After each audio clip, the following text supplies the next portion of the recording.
आप सभी को राम राम। मैं दीपक कुमार आप सभी का स्वागत करता हूं ताजा डायलॉग में। दोस्तों, आप सभी से निवेदन है कि वीडियो को देखिए, लाइक कीजिए, शेयर कीजिए और चैनल को सब्सक्राइब कीजिए। दोस्तों, इस समय वर्तमान में जो कांग्रेस पार्टी है उसका स्थिति ऐसा हो गया है कि जैसे गांव में कहावत है ना, जबरा मारे और रोवे न दे। यानी कि कांग्रेस पार्टी मार भी खा रही है लेकिन वो खुलकर रो भी नहीं सकती है। ऐसा स्थिति कांग्रेस का हो गया है। जी हाँ, दरअसल आप सभी को पता होगा कि 5 अप्रैल को कांग्रेस पार्टी ने अपना चुनावी घोषणा पत्र जारी किया था। चुनावी घोषणा पत्र जारी करने के बाद जिस तरीके से उस घोषणा पत्र के ऊपर प्रधानमंत्री नरेंद्र मोदी जी का रिएक्शन आया, उसके बाद से पूरा कांग्रेस अपने उसी चुनावी घोषणा पत्र में उलझ गई है। उनको समझ में नहीं आ रहा कि जिस तरीके का आरोप, जो कि बिल्कुल सत्य है, अगर आप कांग्रेस पार्टी के घोषणा पत्र को पूरा पढ़िए तो आपको खुद समझ में आ जाएगा कि यह घोषणा पत्र नहीं बल्कि एक विकसित भारत के भविष्य को बर्बाद करने की एक गारंटी है। ये कांग्रेस पार्टी का जो घोषणा पत्र है वो पूरी तरीके से भारत को बर्बाद करने का, एक तरीके से इस बढ़ते हुए भारत को तबाह करने का एक गारंटी है कांग्रेस का घोषणा पत्र। पूरा कांग्रेस अपने उस घोषणा पत्र को एक्सप्लेन करने में लगा हुआ है। प्रधानमंत्री नरेंद्र मोदी ने क्या कहा था इनके घोषणा पत्र पे, पहले आप प्रधानमंत्री नरेंद्र मोदी जी को सुनिए, उसके बाद आपको समझ में आएगा कि क्यों पूरा कांग्रेस और उनके नेता अपने घोषणा पत्र को लेकर बिदक रहे हैं, क्यों बिलबिला रहे हैं, किस कदर उनके बीच में भय और आशंका बैठ गया है कि वह कहना तो कुछ और चाह रहे हैं लेकिन कह कुछ और रहे हैं। पहले आप प्रधानमंत्री जी को सुनिए। साथियों, कल कांग्रेस पार्टी ने एक झूठ का पुलिंदा जारी किया है, अपना घोषणा पत्र जारी किया है। झूठ का ये पुलिंदा कांग्रेस की एक बहुत बड़ी सच्चाई, कांग्रेस को बेनकाब करने वाला एक घोषणा पत्र है। आप देखिए, हर पन्ने पर भारत के टुकड़े करने की बू आ रही है। कांग्रेस के घोषणा पत्र में वही सोच झलकती है जो सोच आजादी के समय मुस्लिम लीग में थी।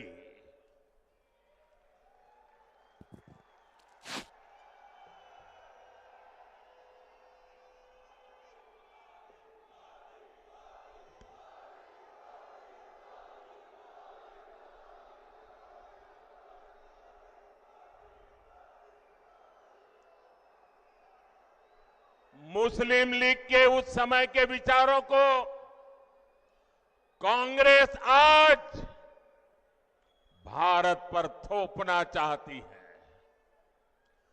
मुस्लिम लीग की छाप वाले इस घोषणा पत्र में जो बचा खुचा हिस्सा था, उसमें वामपंथी लेफ्टिस्ट हावी हो गए हैं। और अब देखिए, आज की कांग्रेस के पास न सिद्धांत बचे हैं और न ही नीतियां बची है। ऐसा लग रहा है कांग्रेस सब कुछ ठेके पर दे चुकी है, पूरी कांग्रेस पार्टी को आउटसोर्स कर चुकी है। आप मुझे बताइए, क्या ऐसी कांग्रेस देश हित में कोई काम कर सकती है? देश हित में कोई काम कर सकती है? भाइयों बहनों, घोषणा पत्र देखोगे तो ये भारत को पिछली शताब्दी में धकेलने का एजेंडा लेकर के आए हैं। क्या हमें आगे जाना है कि नहीं जाना है? आगे जाना है कि नहीं जाना है? आगे बढ़ना है कि नहीं बढ़ना है? क्या भारत को पिछली शताब्दी में धकेलने देंगे? प्रधानमंत्री नरेंद्र मोदी जी के इसी बार के वजह से पूरा कांग्रेस पार्टी बिलबिला गया है। प्रधानमंत्री नरेंद्र मोदी जी का प्रहार इतना प्रबल था कि अब कांग्रेसियों को समझ में नहीं आ रहा है कि वो प्रधानमंत्री नरेंद्र मोदी जी के इस सवालों का जवाब कैसे दे। प्रधानमंत्री नरेंद्र मोदी जी ने जो अपने इस बयान में कहा कि कांग्रेस पार्टी के घोषणा पत्र से मुस्लिम लीग का बू आ रहा है, यह बिल्कुल सत्य है। आप कांग्रेस पार्टी के घोषणा पत्र को पढ़िए, पेज नंबर 7 पे अल्पसंख्यक का जो उल्लेख है, उसका जो पूरा जो उस पे 9 पॉइंट दिए गए हैं, उन 9 पॉइंट को आप पढ़िए, आपको समझ में आ जाएगा कि प्रधानमंत्री नरेंद्र मोदी जी क्या कहना चाह रहे हैं। कांग्रेस पार्टी के घोषणा पत्र का जो ये 7वां पेज है, 7 और 8 नंबर दोनों के मिलाकर, उसमें जो छपा हुआ है अल्पसंख्यकों के लिए, कांग्रेस पार्टी के लिए अल्पसंख्यक का अर्थ सिर्फ और सिर्फ मुसलमान होता है, और यह कांग्रेस पार्टी ने खुद स्थापित किया है। आप देख लीजिए कि 2000 जब से इस देश में कांग्रेस पार्टी ने अल्पसंख्यक आयोग बनाया, तब से लेकर जब तक कांग्रेस पार्टी सत्ता में थी, आप एक भी अल्पसंख्यक आयोग के अध्यक्ष या अल्पसंख्यक मंत्रालय का मंत्री गैर मुस्लिम को आप दिखा दीजिए, मैं मान जाऊंगा, एक भी आपको नहीं मिलेगा। यानी कि हमेशा कांग्रेस पार्टी के प्रायोरिटी में अल्पसंख्यकों के नाम पे मुसलमान ही रहा है, बाकी से इनका कोई लेना देना नहीं, ऐसे मानते भी है। बाकी जो जैन है, पारसी है, बौद्ध है, बाकी के जो 2 समुदाय है, जैन और बौद्ध, वो तो सनातन का ही हिस्सा है। यह एक षड्यंत्र था कांग्रेस पार्टी और खास करके सोनिया गांधी का। इनको जैन और बौद्धों के आड़ में बाकी लोगों को आगे बढ़ाना था, बाकियों को भारत में स्थापित करना था, भारत की सभ्यता और संस्कृति को नष्ट करना था। इसलिए इन्होंने उस अल्पसंख्यक के कैटेगरी में इन 2 समुदायों को सनातन से काट के जोड़ दिया। उस अल्पसंख्यक के परिभाषा में जो उस अल्पसंख्यकों के लिए जिस तरीकों का वादा कांग्रेस पार्टी ने किया है, आप उनको पढ़िए, फिर समझ में आएगा कि प्रधानमंत्री नरेंद्र मोदी जी क्यों यह आरोप लगा रहे हैं। कांग्रेस पार्टी ने अपने इस अल्पसंख्यक को जो वादा किया, उसमें पहला जो है, उसमें कांग्रेस भारत के संविधान के अनुच्छेद 15, 16, 25, 28, 29 और 30 के तहत अल्पसंख्यकों को मिलने वाले मौलिक अधिकारों का आदर करेगी और उन्हें बरकरार रखेगी। क्या मतलब है इसका? क्या इस समय मुस्लिमों को इन अनुच्छेदों के तहत जो मौलिक अधिकार मिले हुए हैं, उनका आदर नहीं हो रहा है? क्या उनका वो अधिकार खत्म कर दिया गया है? ऐसा नहीं है। क्या कांग्रेस पार्टी यह मानती है कि जो रोड को, सड़क को घेर कर नमाज पढ़ा जाता है, जिसको लेकर काफी विवाद हो रहा है, जिस तरीके से स्कूल और कॉलेजों में स्कूल और कॉलेज के यूनिफॉर्म को हटाकर उनका विरोध करके जबरदस्ती बुर्का और हिजाब थोपने का प्रयास किया जा रहा है, ये क्या उन मुस्लिमों का मौलिक अधिकार है? क्या यह उचित है इस देश में? लेकिन अगर कांग्रेस पार्टी अपने इस घोषणा पत्र में इस तरीके की बात कर रही है, तो इसका मतलब है कि कांग्रेस चाहती है कि इस देश में हिंदू मुस्लिम का विवाद हमेशा बना रहे। जिस समय पूरा देश चाह रहा है कि सभी के लिए एक सम्मान कानून हो, सभी का सम्मान अधिकार हो, उसमें अगर कांग्रेस पार्टी ये कहती है कि हम ऐसी मांगों को भी मौलिक अधिकारों के रूप में बरकरार रखना चाहते हैं जो अवैध है, गैर कानूनी है, गैर संवैधानिक है भारत के संविधान की दृष्टि से, तो फिर ये मुस्लिम लीग का ही सोच है। कांग्रेस ने कहा दूसरे नंबर पॉइंट में, कांग्रेस भारत के संविधान के अनुच्छेद 15, 16, 29 और 30 के तहत भाषा की दृष्टि से अल्पसंख्यकों को मिलने वाली मौलिक अधिकारों का आदर करेगी और उन्हें बरकरार रखेगी। क्या अभी नहीं हो रहा है? क्या अभी उनका आदर नहीं हो रहा है? क्या अभी जितने भी भाषाई तौर पे अल्पसंख्यक समाज है, जो जनजाति है, आदिवासी है, ट्राइबल्स एरिया में रहने वाले लोग हैं, क्या उनको उचित सम्मान नहीं मिल रहा है? क्या उनको अवसर नहीं मिल रहा है? वर्तमान की सरकार ने तो ऐसे ऐसे गुमनाम लोगों को ढूंढ ढूंढ कर बाहर निकाला है, उनको सम्मान किया है, उनको सम्मानित किया है, जिनको कांग्रेस पार्टी ने हाशिए पर छोड़ दिया था। कांग्रेस अल्पसंख्यक वर्ग के छात्रों और युवाओं को शिक्षा, रोजगार, व्यवसाय, सेवाओं, खेल, कला और अन्य क्षेत्रों में बढ़ते अवसरों का पूरी तरह से लाभ उठाने के लिए प्रोत्साहित करेगी और सहायता देगी। क्या अभी किसी तरीके का रोक है? क्या अभी यह सब नहीं मिल रहा है? क्या कोई सा भी ऐसा सरकार का योजना है जिसमें यह कहा गया हो कि इसमें अल्पसंख्यक हिस्सा नहीं ले सकता, बहुसंख्यक ही हिस्सा लेगा। इस तरीके का घोषणा पत्र क्या दर्शाता है? आप उस मानसिकता को उत्तेजित करने का प्रयास कर रहे हो जिसको लोग धीरे धीरे भूल रहे हैं। आप चाहते हो कि हमेशा इस देश में हिंदू मुस्लिम अल्पसंख्यक बहुसंख्यकों का झगड़ा लगा रहे। कांग्रेस विदेश में अध्ययन के लिए मौलाना आजाद छात्रवृत्ति को फिर से लागू करेगी और छात्रवृत्ति की संख्या बढ़ाएगी। क्यों भाई? मौलाना आजाद ही क्यों? गुरु गोविंद सिंह के नाम पे छात्रवृत्ति योजना क्यों नहीं चल सकता है? जोरावर सिंह के नाम पे छात्रवृत्ति योजना क्यों नहीं चल सकता है? सिर्फ अल्पसंख्यकों के नाम पे एक ही ऐसा व्यक्ति रह गया, मौलाना आजाद। एपीजे अब्दुल कलाम के नाम पे रख लो भाई, क्या दिक्कत है? जिस मौलाना आजाद का शिक्षा से कोई लेना देना नहीं, स्कूल से कोई लेना देना नहीं, यूनिवर्सिटी से कोई लेना देना नहीं, उसके नाम पे इनको विदेश में पढ़ाई के लिए अल्पसंख्यक छात्रों को, बहुसंख्यक से क्या दिक्कत है आपको? दूसरे लोगों से क्या दिक्कत है?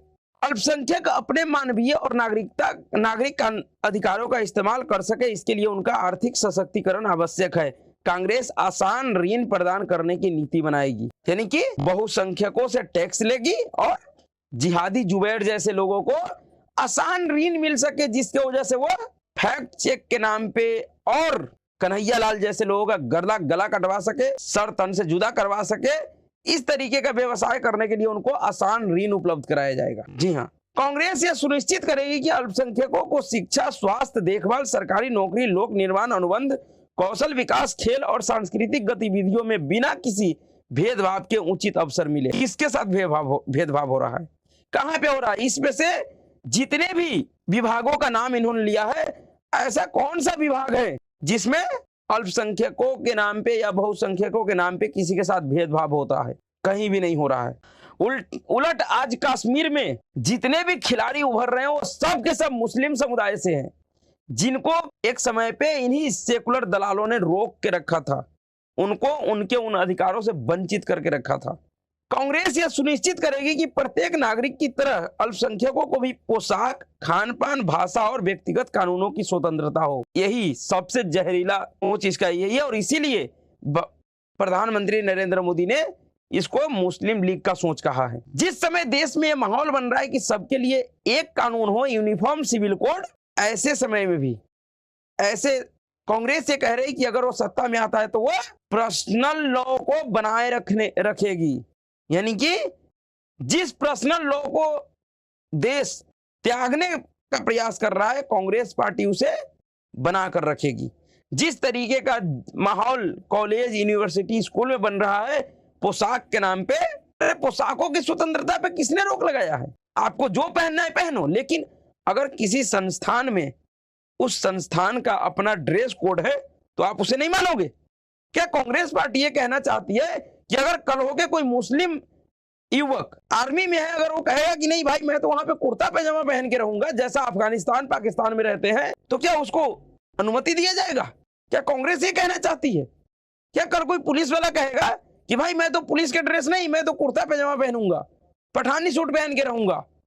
क्या कांग्रेस उसे जायज मानती है? क्या कांग्रेस ये माहौल बनाना चाहती है? क्या इसे पोशाक पहनावे के नाम पे जायज माना जाएगा? कल कोई मुस्लिम कहेगा या कोई अल्पसंख्यक कहेगा कि भाई मैं तो रोड पे गाय को काट कर मैं पार्टी करना चाहता हूं, मेरा वो खाने का स्वतंत्रता है। क्या करना चाह रही है कांग्रेस पार्टी? इस देश में इस तरीके के कार्यों से विवाद बढ़ेगा या खत्म होगा?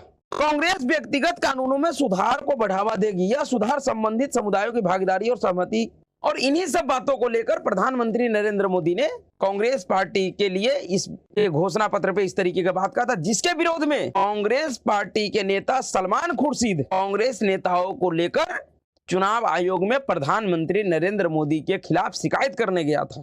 उन्होंने शिकायत करने के बाद प्रेस को क्या कह रहा है उनसे सुनिए। यहां पर भी कांग्रेस पार्टी के अंदर वो हिम्मत नहीं हो पा रही है कि जिस बात को लेकर वो शिकायत करने गया था उसको वो खुलकर मीडिया के सामने नहीं रख पा रहे हैं। अगर आपको मुस्लिम लीग कहने से आपत्ति थी तो आप मीडिया से कहते हैं ना कि भाई हमारे घोषणा पत्र को मुस्लिम लीग का घोषणा पत्र कैसे बता दिया। लेकिन सलमान खुर्शीद वो कहने का भी हिम्मत नहीं जुटा पा रहा है। सुनिए क्या कह रहा है।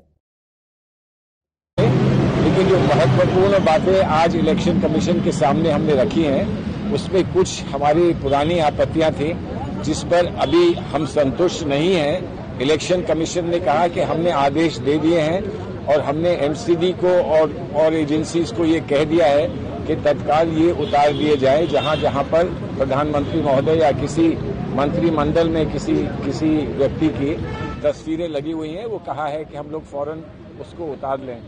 हमने उसके साथ साथ ये भी कहा कि प्रधानमंत्री जी की जहां फोटो लगती है वो तो अपनी जगह एक बात है, लेकिन प्रधानमंत्री जी जो कहते हैं, भाषणों में कहते हैं, उसका हमें बहुत दुख हुआ है। जो उन्होंने बात ये कही है हमारे मैनिफेस्टो के बारे में कि झूठ का पुलंदा है, इसका हमें बड़ा दुख है। आप कहीं भी डिसएग्री कर सकते हैं किसी और पार्टी के साथ, आप उसके तर्क दे सकते हैं, आप उसका कटाक्ष कर सकते हैं, लेकिन ये कहना कि एक राष्ट्रीय स्तर की पार्टी जो हमारे राष्ट्रीय आंदोलन में सम्मिलित रही, वो ऐसा झूठ का पुलंदा अपने मैनिफेस्टो में लिखेगी, जबकि एक बहुत अच्छा मैनिफेस्टो लिखा गया है। साथ ही साथ उन्होंने ये भी कह दिया कि ये आज़ादी से पहले जो यहाँ व्यवस्थाएं थीं या जो वातावरण था, जिसमें कि जो पार्टियां आज़ादी का विरोध कर रही थीं या हमारे सेक्युलर समाज का विरोध कर रही थी, उन पार्टियों का ये मैनिफेस्टो लगता है। इस बात का हमें अत्यंत दुख है और हम ये समझते हैं कि हिंदुस्तान के, इस देश के प्रधानमंत्री को ऐसी बात कहने का कोई अधिकार नहीं है। इस बात को हमने इलेक्शन कमीशन के सामने रखा है और उनसे विशेष आग्रह किया है कि इसको गंभीरता से वो लें और इस पे जो कार्रवाई कर सकते हैं वो कार्रवाई तत्काल करें। अब बताइए, इस व्यक्ति को आपत्ति किस किस चीजों से है? प्रधानमंत्री के फोटो से है। उनका फोटो, अरे भाई तो प्रधानमंत्री है, उनका फोटो तो घर घर पहुंच चुका है राशन के थैलों के नाम पे। क्या आप थैलों को फेंकवा दोगे क्या? हर एक पेट्रोल पंप पे लगा हुआ है। बड़ा बड़ा जो कार्य हुआ है इस देश में, वहां पे उन सभी जगहों पे प्रधानमंत्री नरेंद्र मोदी के नाम का पट्टी लगा हुआ है। क्या उस सबको उखड़वा दोगे क्या? और जो बात कह रहे हो कि झूठ का पुलिंदा मेरे मैनिफेस्टो कहा है, इस देश में तो सरकार जो बजट पेश करती है उस बजट को भी झूठ का पुलिंदा कहा जाता है, उस बजट को भी झूठा कहा जाता है, नील बट्टे सन्नाटा कहा जाता है। जिन लोगों को बजट का कुछ ज्ञान नहीं है वो भी कहता है कि ये झूठा है या फर्जी बजट है, इसमें कुछ भी नहीं है किसी के लिए। तो तुम्हारे मैनिफेस्टो के अगर झूठ का पुलिंदा कह दिया तो आसमान टूट गया क्या? इस पर क्या कार्रवाई करेगा चुनाव आयोग? और जिस बात का रोना रो रहे हो कि आजादी से पहले की पार्टियों का नाम लेकर मुझे कहा गया, अरे तो क्यों नहीं कहेगा?